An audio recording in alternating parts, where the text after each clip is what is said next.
I hope everybody had a great Thursday. Let's take a look at the live satellite and radar. All of these showers and thunderstorms that we're seeing across the Gulf Coast, it's all thanks to what is left of Tropical Storm Arthur that came ashore in Texas yesterday.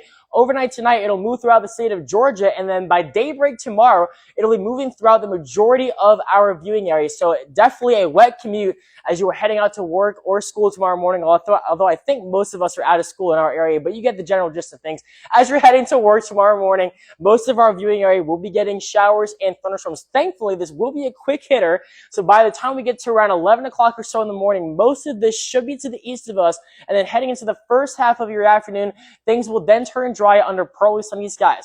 By around your lunchtime hour heading towards sunset, we then have a cold front that'll be moving southward throughout our viewing area, and that'll bring around another chance for a shower, maybe a rumble of thunder. I think this particular forecast model is overdoing things, but we'll see exactly how it plays out. Things should definitely be winding down, though, as we head deeper into your afternoon or deeper into your evening as the sun heads below back down the horizon.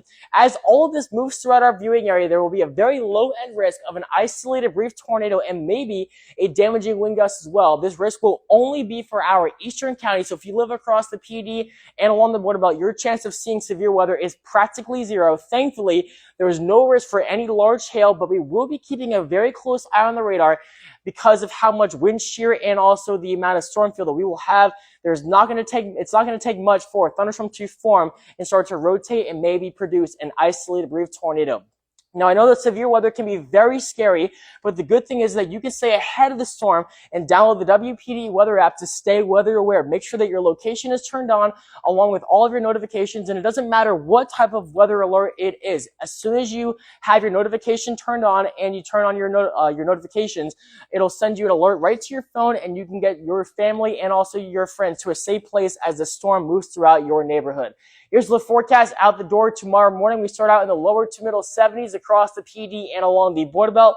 We'll be in the middle to upper 70s right along our immediate coastline. Heading into your afternoon, high temperatures basically the same everywhere, 88 to 89 degrees. Past tomorrow, our forecast for this weekend will then be amazing. On Saturday, lots of sunshine with highs in the middle to upper 80s. Overnight lows fall into the upper 60s to lower 70s heading overnight on Saturday. And then heading into your Sunday, the heat and humidity returns. We're back into the upper 80s to lower 90s under abundant sunshine.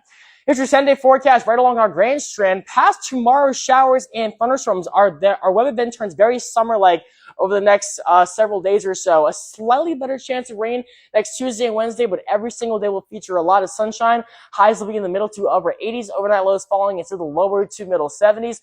Heading further inland, more of the same. We'll be in the upper 80s to lower 90s every single day, with overnight lows falling into the upper 60s to lower to middle 70s.